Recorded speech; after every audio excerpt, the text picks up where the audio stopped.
Ya, baiklah. Terima kasih atas kesempatan yang diberikan. Assalamualaikum warahmatullahi wabarakatuh.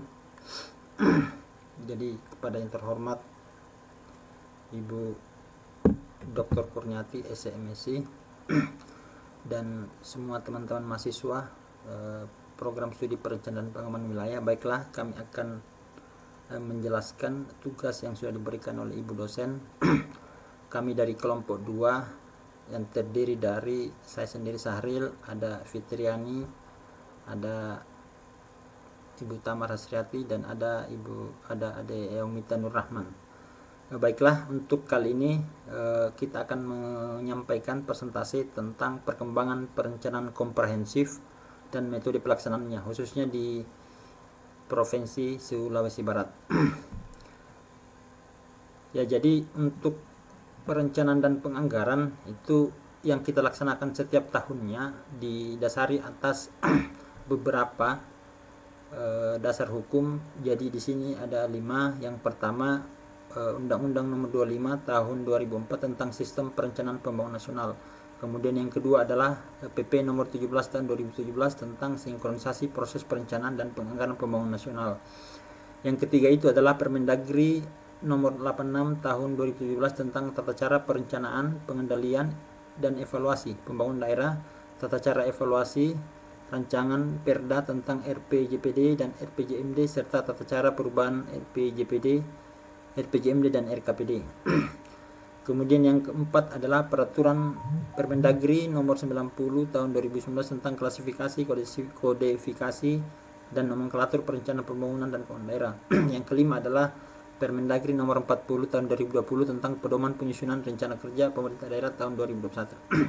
Untuk di penganggaran ada 4 yang sering kita jadikan bahan rujukan. Yang pertama adalah Undang-Undang Nomor 17 Tahun 2003 tentang keuangan negara. Kemudian yang kedua adalah PP Nomor 12 Tahun 2019 tentang pengelolaan keuangan daerah.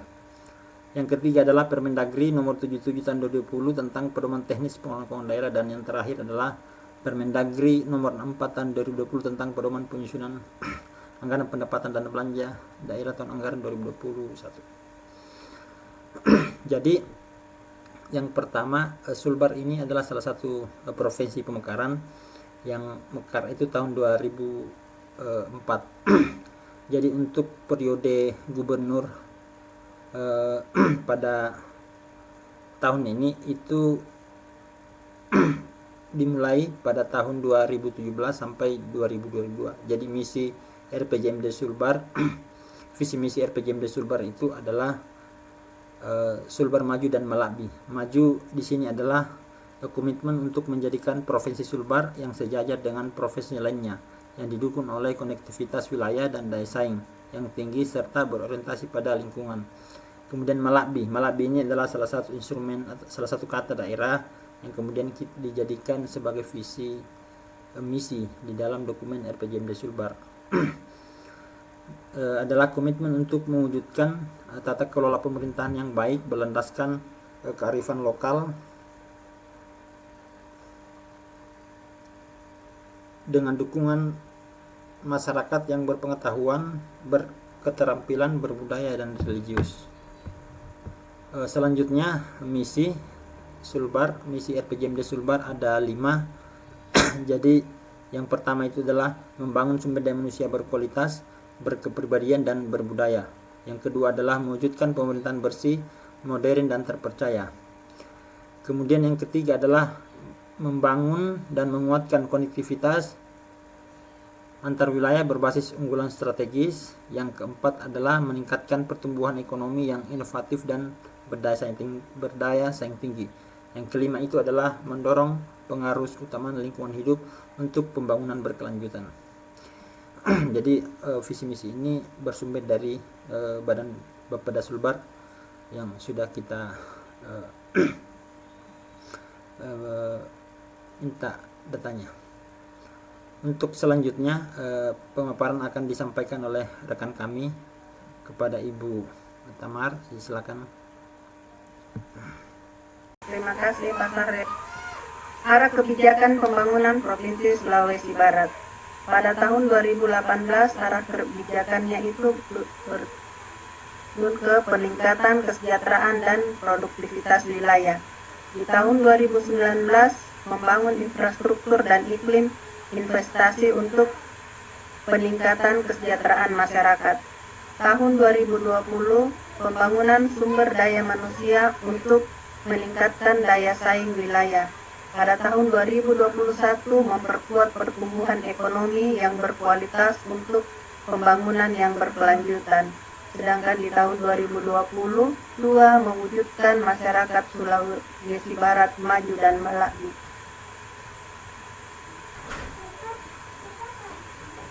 Gambaran umum kondisi indikator kinerja makro.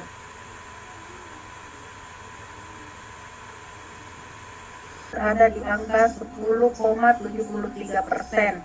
Tahun 2012 9,25%.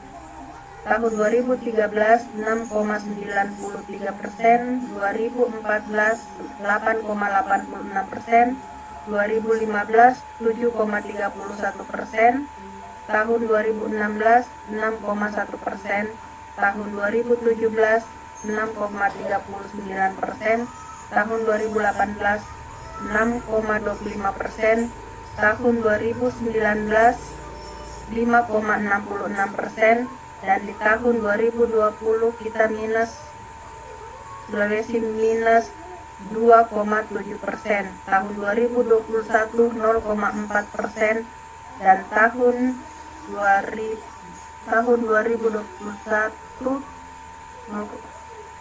capaian sumber pertumbuhan ekonomi terbesar dari sisi lapangan usaha terjadi pada kategori pertanian, kehutanan, dan perikanan. Sementara dari sisi pengeluaran berasal dari komponen pembentukan modal tetap bruto. Sulawesi Barat menempati posisi ke-6 dari 10 provinsi di kawasan Sulumpuah.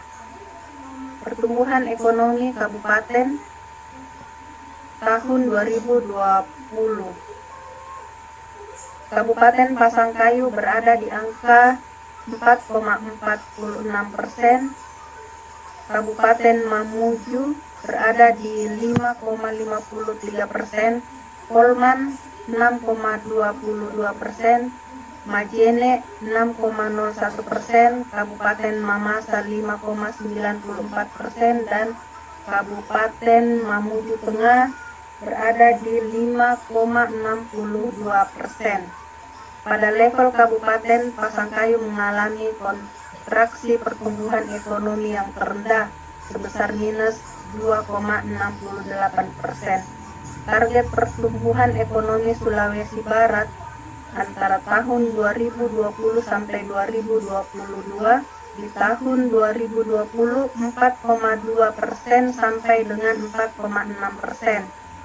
Tahun 2021 5,7%, tahun 2022 5,5 sampai 6%. Next. Selanjutnya saya serahkan ke Ibu Fitriani untuk melanjutkan.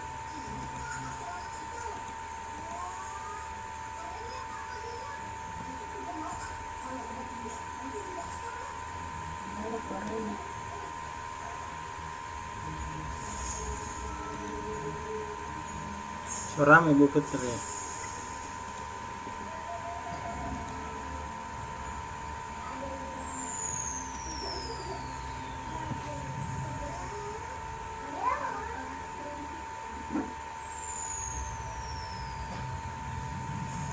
Ada suaranya Fitro. Suara tapi tidak suara tak kedengaran. Kita mute-nya kita hidupkan.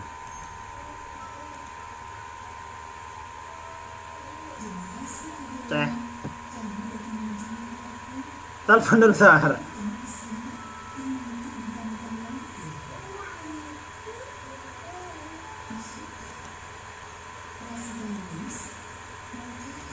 Suara tapi tadi suara tak dulu ndak kedengaran. Mute termute. Indikator makro dilihat dari tingkat kemiskinan. Persentase kemiskinan Sulawesi Barat dan nasional. Untuk Provinsi Sulawesi Barat, tingkat kemiskinannya pada tahun 2017 sebesar 11,18%, tahun 2018 11,22%, tahun 2019 10,95%, tahun 2020 11,50%, tahun 2021 11,29%. Target kemiskinan Sulawesi Barat pada tahun 2020 11,2%, pada tahun 2021 10,7%, pada tahun 2022 10,25%. Capaian jumlah penduduk miskin Provinsi Sulawesi Barat tahun 2021 sebanyak 157,19 ribu jiwa, mengalami penurunan sebesar 1,86 ribu jiwa jika dibandingkan September 2020. Garis kemiskinan pada tahun 2021 sebesar 364.251 rupiah per kapita per bulan, atau meningkat sebesar 3,2% dibandingkan tahun 2020. Indeks kedalaman kemiskinan D1 1,76 dan keparahan D2 0,44. Persentase kemiskinan kabupaten pada tahun 2020. Untuk Kabupaten Polman sebesar 15,26%, untuk Kabupaten Majene 13,73%, Mamasa 13,38%, Mamuju 6,92%, untuk Mamuju Tengah 6,79%, Pasangkayu 4,48%.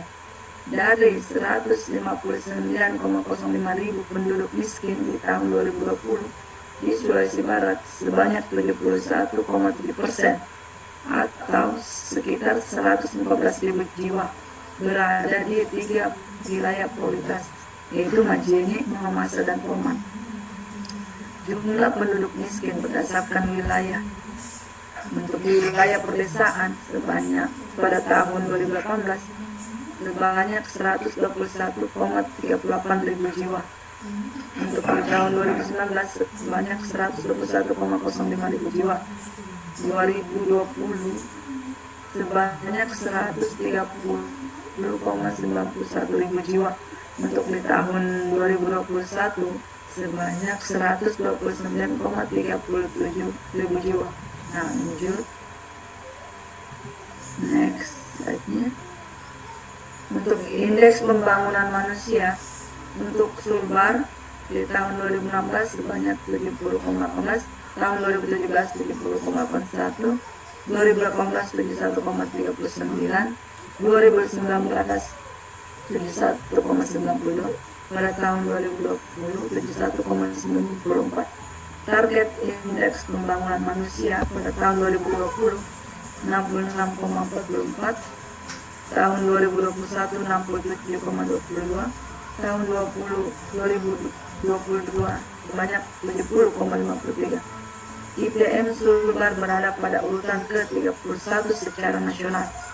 Pertumbuhan IPM Sulbar berada urutan kedua secara nasional sebesar 0,58%, dan nasional hanya 0,03%.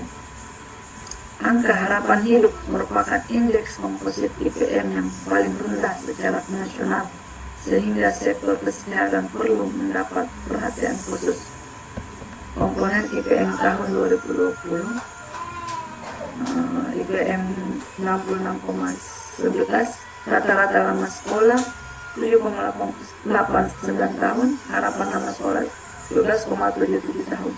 Angka harapan hidup saat lahir 65,06 tahun. Pengeluaran per kapita per tahun yang disesuaikan 9.168.000. IPM Kabupaten tahun 2020. Untuk Kabupaten Mamuju 68,15, Pasangkayu 67,79, Majene 66,91, Mamasa 66,02, Mamuju Tengah 65,71, Polman 63,84. Selanjutnya dilanjutkan oleh teman saya. Terima kasih. Selanjutnya yaitu pembahasan tentang agenda perencanaan tahun 2020 Sulawesi Barat. Yang pertama dari bulan Februari hingga ke Mei. Yang pertama itu forum konsultasi publik di bulan Februari. Terus Muslimbang Regional Sulawesi pada minggu kedua. Terus di minggu keempat yaitu penelahan pokok-pokok pikiran. Terus di bulan Maret selanjutnya dari minggu pertama itu pembahasan tentang Rakortek KDN. Di minggu kedua ke forum OPD lintas OPD. Minggu keempat forum. Terus di bulan April dari minggu pertama hingga minggu keempat dilanjutkan lagi Muslimbang Kabupaten. Di minggu kedua Muslimbang Kabupaten, minggu ketiga Muslimbang Provinsi, dan keempat Muslimbang Nasional. Di bulan Mei penetapan Pergub RKPD. Selanjutnya next.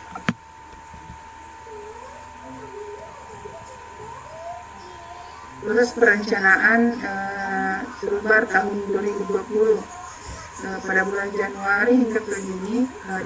Di bulan Januari di awal tahun, yaitu minggu pertama hingga minggu ketiga itu persiapan penyusunan RKPD, dan minggu keempat hingga awal Februari itu penyusunan rancangan awal RKPD. Di bulan Maret penyusunan rancangan RKPD, dan di minggu kedua hingga keempat itu sampai April awal pelaksanaan Muslimbang RKPD. Terus agenda selanjutnya perumusan perencanaan akhir RKPD hingga bulan Mei, dan akhir bulan Mei pada minggu keempat hingga bulan Juni itu penetapan RKPD. Selanjutnya dijelaskan oleh Pak Syahril. Baiklah, selanjutnya kami melanjutkan untuk proses penganggaran tahun 2020. Jadi untuk seluruh tahapan penyusunan dokumen perencanaan itu jadi yang pertama adalah penyusunan kebijakan umum anggaran APBD. Jadi itu dilaksanakan di bulan Juni, minggu pertama sampai minggu keempat. Kemudian yang kedua adalah penyusunan plafon anggaran sementara atau PPS APBD. Itu dilaksanakan pada bulan Juli, minggu pertama sampai minggu keempat. Kemudian yang ketiga adalah penyampaian surat edaran gubernur dan penyusunan rencana kerja organisasi perangkat daerah. Itu dilaksanakan pada minggu ke pertama dan keempat di bulan Agustus. Selanjutnya adalah keempat, asistensi rencana kerja dan anggaran organisasi perangkat daerah dan penyiapan Ramperda APBD. Selanjutnya di minggu pertama bulan Oktober sampai minggu keempat bulan November itu adalah pembahasan bersama dengan DPRD, TAPD dengan DPRD dalam rangka penyusunan Ramperda APBD. Itu di bulan Oktober sampai November. Dan selanjutnya di bulan Desember adalah minggu pertama sampai minggu keempat itu adalah evaluasi Menteri Dalam Negeri atau Kementerian Dalam Negeri dan sekaligus penetapan APBD. Untuk tema dan prioritas pembangunan 2021 tahun ini Sulbar itu dengan tema mempercepat pemulihan ekonomi inklusif untuk pembangunan berkelanjutan. Jadi di sini karena situasinya masih dalam kondisi Covid, maka sektor-sektor yang menjadi intervensi dan menjadi program menjadi skala-skala prioritas itu ada beberapa. Jadi yang pertama itu ada di sektor pemulihan ekonomi. Kemudian yang kedua penguatan jaring pengaman sosial, sistem kesehatan daerah dan kualitas SDM. Yang selanjutnya itu peningkatan infrastruktur pelayanan dasar. Yang keempat penguatan kualitas lingkungan hidup dan ketahanan bencana. Kelima itu adalah peningkatan tata kelola pemerintahan. Ya baiklah, terima kasih. Demikian presentasi kami pada hari ini. Kami mohon maaf bila ada kekurangan, dan selanjutnya saya kembalikan ke Bapak dan Ibu sekalian. Bila ada yang mau bertanya, saya persilakan. Terima kasih.